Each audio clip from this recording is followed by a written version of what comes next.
اللہ اللہ اللہ اللہ۔ آیت میں تو سب سے پہلے یہ ہے کہ آپ نے جانا کہاں ہے۔ جب آپ جنگل میں کھڑے ہوتے ہو نا تو آپ کو روشنی چاہیے ہوتی ہے، اس لیے نہیں کہ یہ بتائے کہ آپ نے جانا کہاں ہے، یہ تو پہلے سے پتا ہوتا ہے جانا کہاں ہے۔ روشنی آپ کو راستہ دکھا دے گی کہ آپ نے جہاں جانا ہے اس کے لیے آپ کو اس سمت میں چلنا پڑے گا۔ لیکن جس کو جنگل میں یہی نہ پتا ہوگا جانا کہاں ہے، وہ کتنے اندھیروں میں ہوگا، اس کو تو ایسا چراغ چاہیے جو پہلے اس کو یہ بتایا کہ تو نے جانا کہاں ہے، وہ پہلے یہ بتائے، پھر یہ بتائے کہ یہاں جانے کا راستہ یہ ہے۔ تبھی اللہ نے کیا فرمایا، ان کے پاس سرے سے روشنی نہیں ہے، یعنی یہ والی روشنی جو ان کو یہ بتائے کہ تم نے جانا کہاں ہے، یہ والی بھی نہیں ہے۔ ان کو یہی نہیں پتا ہم پیدا کیوں ہوئے ہیں۔ بہت مشکل ہے میرے بھائی بات سمجھا۔ دیکھو انسان کا جو لائف، یہ تو ساری دنیا مانتی ہے کہ دنیا مسافر خانہ ہے، بس یہ بات کر کے بیان ختم کر رہا ہوں۔ ساری دنیا کو پتا ہے دنیا کیا ہے، یہ ٹریولنگ ہے، ہماری سفر کر رہے ہیں۔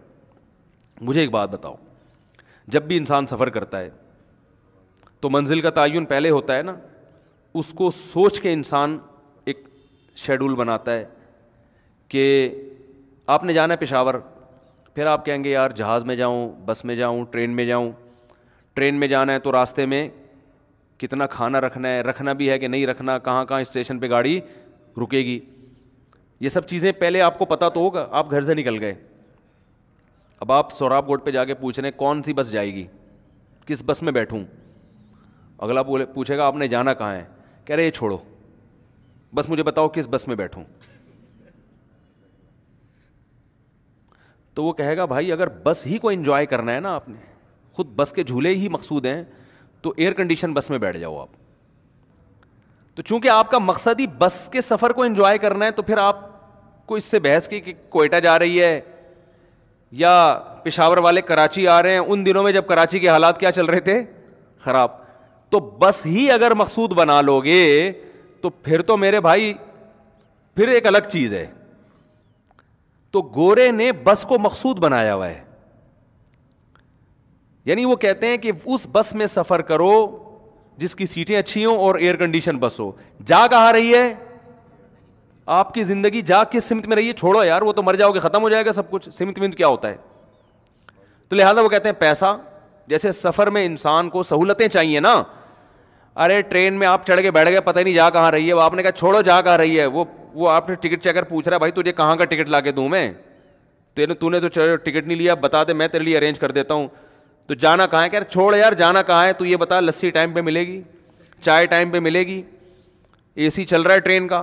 تو وہ کہے گا اس کا مقصد، تمہارا مقصد ہی سفر ہے، تم سفر ہی کو انجوائے کر رہے ہو، تو پھر جس میں بھی جاؤ جا کے بیٹھ جاؤ، یہی ہوگا کہ نہیں ہوگا۔ تو پھر ایسے انسان کا کوئی نہ کوئی ویژن ہوتا ہے، اس انسان کا ویژن ہے انجوائے کرنا لائف کو، سفر کو انجوائے کرنا۔ سمجھ میں آ رہی ہے بات؟ پھر یہ ویژنری لوگ نہیں ہوتے۔ تو انگریز کہاں سے ویژنری ہو گیا میرے بھائی، کہاں سے ویژنری ہو گیا؟ جو اسی سفر کو سب کچھ سمجھتا ہے اس کا تو کوئی ویژن ہی نہیں ہے۔ جن چیزوں کو وہ ویژن بنا رہے وہ ویژن بنانے کے قابل نہیں ہے۔ سفر کبھی بھی خود مقصود نہیں ہوتا۔ اگر سفر میں آپ چیزوں کو مقصود بنا لو تو آپ سے بڑا بے وقوف دنیا میں کوئی نہیں ہے۔ آپ ٹرین میں سے سفر کر رہے ہو کہ سیٹیں بہت اچھی ہیں، مزہ آ رہا ہے، جھولے مل رہے ہیں مجھے، تو بچے تو یہ کام کرتے ہوئے اچھے لگتے ہیں، اور کبھی زندگی میں نہ کیا ہو تو بھی اچھا لگتا ہے کہ چلو یار ایک دفعہ ٹرین کا چکر بھی لگا لیتے ہیں، کہیں بھی جا رہی ہے بیٹھ جاؤ۔ جیسے وہ آئے گا بھائی آئے گا، کوئی نہ کوئی تو آئے گا، سنا ہے آپ نے؟ ہم بچپن میں اللہ معاف فرمائے ڈرامے دیکھا کرتے تھے، اس وقت بڑے سیدھے سیدھے ڈرامے آتے تھے۔ تو الیکشن کے دنوں میں ایک ڈرامہ آ رہا تھا، اکثر تو لوگ کہتے ہیں نا آئے گا بھائی آئے گا، اعظم خان آئے گا، جو بھی سیاسی لیڈر ہوتا ہے ان کے نعرے لگا رہے ہوتے ہیں نا، آئے گا بھائی آئے گا، فلانا آئے گا۔ تو دیکھا کچھ لوگ نعرے لگا رہے ہیں آئے گا بھائی آئے گا، کوئی نہ کوئی تو آئے گا۔ تو ان سے پوچھا کہ یار یہ کیا؟ انہوں نے کہا یار ہماری کوئی سیاسی تنظیم نہیں ہے، دوسرا اگر ہم جس کا نعرہ لگا رہے ہیں وہ آئے گا اور وہ نہیں آیا تو بعد میں کیا ہوگی؟ بے عزتی ہوگی۔ تو ہم نعرہ ایسا لگا رہے ہیں کہ کوئی بھی آئے تو ہم ہی جیتے گئے۔ ہم نے کہا تھا آئے گا بھائی آئے گا، کوئی نہ کوئی تو آئے گا۔ تو گورا کا لائف یہی ہے کہ جائیں گے بھائی جائیں گے، کہیں نہ کہیں تو جائیں گے، کہاں جائیں گے چھوڑو، یا کیا کرنا ہے، جائیں گے بھائی جائیں گے کہیں نہ کہیں تو جائیں گے. جس کا کوئی ویژن نہیں ہوتا میرے بھائی, وہ سفر کو جب مقصود بناتا ہے تو جو چیزیں غیر مقصود تھیں ان کو وہ کیا بناتا ہے, مقصود. جو ضرورت تھی اس کو مقصد بنا لیتا ہے. سفر میں سیٹ آپ کی ضرورت ہے, آپ کا ہدف نہیں ہے. سفر میں پنکھا چل رہا ہو یہ آپ کی ضرورت ہے, آپ کا ہدف نہیں ہے. اخلاق سے آپ سے ایئر ہوسٹس بات کرے یہ آپ کی ضرورت ہے, یہ آپ کا ہدف نہیں ہے. اب آپ اسی کو پی آئی اے میں اس لیے سفر کر رہے ہو, نہیں پی آئی اے کی مثال نہیں بنے گی یہاں پہ. آپ اتحاد ایئر لائن میں اس لیے سفر کر رہے ہو کہ ایئر ہوسٹس کے اخلاق بہت اچھے ہیں. اب وہ دبئی جا رہی ہے بھائی, تو نے جانا کہاں ہے, تو نے لاہور جانا ہے, تو اخلاق کی وجہ سے اس میں چڑھ گیا. اس سے بہتر تھا WI میں بیٹھ جاتا, جہاں اخلاق کے علاوہ سب کچھ ملے گا, لیکن جہاں جا رہا ہے وہاں تجھے اتار دیتی ہو. تو یہ بہت بڑی حقیقت ہے جو قرآن سمجھاتا ہے, پیغمبر سمجھاتے ہیں.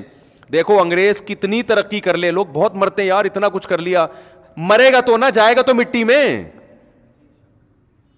وہ سائنٹسٹ جس نے چاند پہ قدم رکھا, نیل آرم اسٹرانگ, وہ بھی کہاں ہے آج کل. تو اس حقیقت سے کیوں آنکھیں چراتے ہو بھائی. اس دنیا کا انجام بھی مٹی, انسان ترقی جتنی بھی کر لے انجام مٹی ہے. تو یہ تو خدا پہ بہت بڑا الزام ہے کہ اتنا کچھ کر رہا ہے انسان, اس کا رزلٹ زیرو آ رہا ہے. یہ تو خدا پہ الزام ہے کہ پیدا کر کے بھائی ایسے ہی چھوڑ دیا جاؤ, مر کے مٹی ہو کے ختم ہو جاؤ, کوئی مقصد ہی نہیں ہے. تو اللہ کہتے ہیں یہ تو میرے اوپر الزام لگا رہے ہو تم لوگ کہ میں نے تمہیں کسی خاص ہدف کے لیے پیدا ہی نہیں کیا, بس پیدا کر کے چھوڑ دیا, لائف کو انجوائے کرو, مزے اڑاؤ, مر جاؤ, ختم. انسان میں جانوروں میں فرق ہے بھائی, جانور انسان کے لیے پیدا ہوئے ہیں, انسان کو کوئی بڑا ہدف دیا گیا ہے جو گورے کے پاس نہیں ہے. جب نہیں ہے تو وہ لائف اسٹائل, لائف گزارنی کہاں ہے, کس سمت میں چلنا ہے, یہ اس کے پاس وہ تعین کر ہی نہیں سکتا ہے. ہم چاند پہ پہنچنے کو کے خلاف نہیں ہیں, ہم اس تسخیر کائنات کے خلاف نہیں ہیں, لیکن تسخیر کائنات کا بھی ایک ہدف ہونا چاہیے, اس کا بھی ایک مقصد ہونا چاہیے. وہ الگ بات ہے, مسلمان تو نہ وہ ادھر کا رہا نہ ادھر کا رہا, وہ کسی مقصد میں بھی نہیں ہے اب. لیکن قرآن تو بہرحال گائیڈ کر رہا ہے نا آپ کو, قرآن تو آپ کی آنکھیں کھول رہا ہے کہ یہ جو عقل پرستی ہے یہ کافی نہیں ہے تمہارے لیے.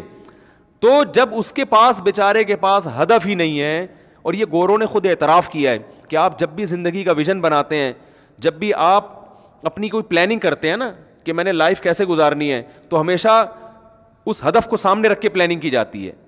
دیکھو ایک آدمی MBBS ڈاکٹر بن رہا ہے, ایک لڑکا, تو اپنے دن بھر کے ٹائم کو اسی حساب سے مینیج کرے گا نا کہ میرا ہدف کیا ہے, ڈاکٹر بننا ہے. اب وہ ٹائم بننا ڈاکٹر ہے, وہ روزانہ پلمبر کے پاس جا کے بیٹھتا ہے 2 گھنٹے,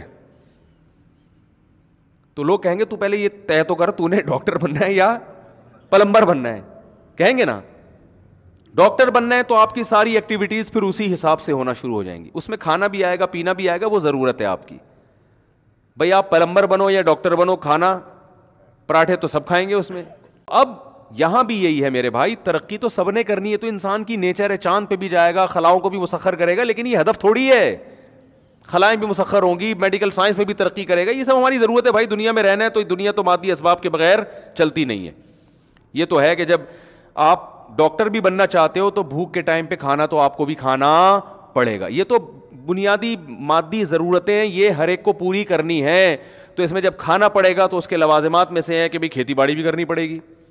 جب کھیتی باڑی کرنی پڑے گی تو ایگریکلچر جو ہماری یونیورسٹیاں ہیں ان کو بھی بنانا پڑے گا تاکہ کم محنت میں زیادہ سے زیادہ گندم اگایا جا سکے.